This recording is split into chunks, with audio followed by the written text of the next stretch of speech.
Is that question the best you could do? Really? Is that what you wanted to ask me? I'm Dave Lorenzo. This is the Dave Lorenzo Daily. And on this episode of our show, you're going to discover the 6 stupid questions that cost you sales deals. And at the end of the video today, I'm going to give you a stupid statement that will absolutely crush your opportunity to make any money from a prospect ever again. So you're going to want to listen all the way to the end because that one statement will kill you dead like fried chicken. Let's talk about the 6 stupid questions that can cost you money. But before we do that, let me say, if this is the first time you're here with me on the Dave Lorenzo Daily, I want to welcome you. Please be sure and hit the subscribe button, ring the bell. This community is a fantastic one where we support one another and provide answers to some of the most difficult sales questions you can face. So if you're joining us for the first time, welcome. I'm glad you've decided to check out the Dave Lorenzo Daily. Please join our community, be part of the conversation. Okay, question number 1 in the 6 stupid questions that cost you sales deals. What's keeping you up at night?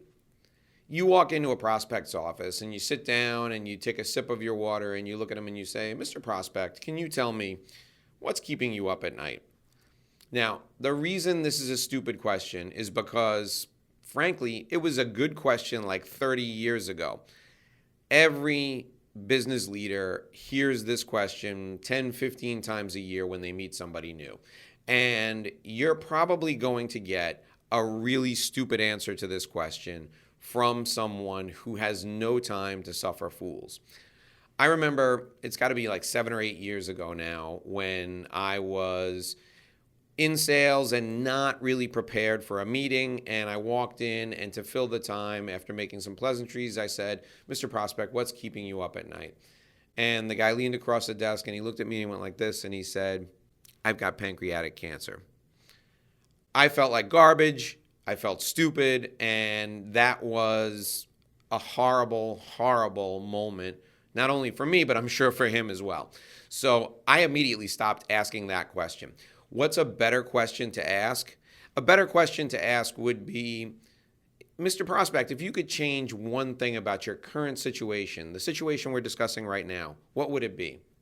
That question reveals exactly what's going on, and it helps you craft a specific solution to the problem the prospect is facing. The second stupid question that costs you sales deals is the standard greeting, how are you? When you say to someone, hi, how are you? They know that you're just being reflexive and you don't really care how they are. What I do when I start a conversation with someone is I walk into the office and I go, good morning. And they look at me and they say, good morning. And I'll say to them, what was the best thing that happened to you yesterday at work? If it's in the afternoon, I'll walk in and I'll say, hey, good afternoon. What's the best thing that's happened to you so far today? What that does is it immediately forces their mind to go to something positive. If they're a negative person, they immediately search for something positive. And even if they want to give me a wise person type answer, a wise guy answer, they're going to have to think of something positive first. So good morning, good afternoon. What's the best thing that's happened to you so far this week, so far this month, today? That's the way you greet someone. Stupid question number 3 that costs you sales deals is after you present the solution to their problem, you look at them and go, is this something you'd be interested in? That is a vacuum cleaner salesman question. And when I say a vacuum cleaner salesman, there were vacuum cleaner salespeople who used to go door to door. They'd knock on the door and they'd say, can I come in and demonstrate my vacuum cleaner to you? And they'd throw dirt on the floor and they'd vacuum it up and they'd say, your floor is spotless. Now, is a spotless floor something you'd be interested in? Is that something you'd be interested in? Well, if you've done your discovery process correctly, you know what they're interested in. So asking this question is not only redundant, it is stupid because you're supposed to know what their interests are before you start speaking. The next stupid question that costs you sales deals is the question that I see so many people say that it almost breaks my heart. It almost makes me feel sorry for them. You do your discovery process perfectly. You answer all the questions they have, and then you propose a solution, and they love the solution. They're ready to reach into their pocket and give you the money, and you look at them and you say, would you like a proposal? Proposals are for amateurs. You sit across from someone and you talk to them about their problems. You give them a solution. They agree to the solution. You discuss the value of that solution to them. They agree that your solution is equal in value to the problem that they have. You have agreement. That's when you sit down and write a contract. You don't ask if they want a proposal. You simply restate what you've agreed to, and you hand them a contract. Never ask if somebody wants a proposal. Nobody wants a proposal. People who say they want a proposal are people who want you out of the office and ultimately out of their lives. The next question is similar to that, and it will cost you sales deals as sure as I'm standing here. And that question is, do you want to think about it? Who asks the prospect if they want to think about it? They've thought about it plenty. That's why they invited you into the office. You're sitting there having a conversation with them. You've given them solutions to their problems. They've agreed that that's a solution. You've qualified them so you know they have the ability to make a decision. They're the decision maker. They have money. You've already qualified them. You know they have money, and you know they want to make a decision now because you wouldn't have taken the appointment unless you qualified them first. So don't ask them if they want to think about it. They thought about it plenty before you came over. You've got a deal, shake hands, give them a contract.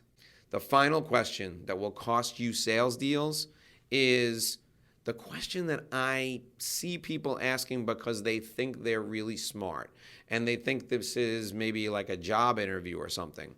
They lean back in their chair and they say, Mr. Prospect, what didn't I ask you that I should have?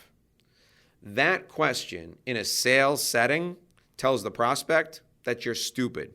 It tells the prospect that you're a moron, because if you're asking them what you should have asked them, you haven't done a consultative sales interview properly. That's a question you can ask in a job interview with the hopes that somebody will get diarrhea of the mouth and say too much or say something they shouldn't. But in a sales prospect interview, you can't say, what didn't I ask you that I should have? Because if you do say that, the person across the table from you is going to look at you and go, I don't know, but you didn't ask it, so it's time for you to leave. It's going to signal to them that you haven't prepared and that you're probably not smart enough for them to do business with. So those are the 6 questions that off the top of my head I can't stand. Here's the bonus tip that I'm going to give you. And the bonus tip I'm going to give you, it could be over the phone or it could be in person. It's when you encounter someone and you say to them, sorry to bother you, but, and then you start asking them questions. Sorry to bother you. Got a minute? Sorry to bother you, but can we talk about the sales deal that we were discussing at the party? Sorry to bother you, but here's the issue with that statement. When you say you're sorry to bother someone, you're doing 2 things. The first thing you're doing is you're bothering them. And if you were really sorry, you wouldn't be bothering them.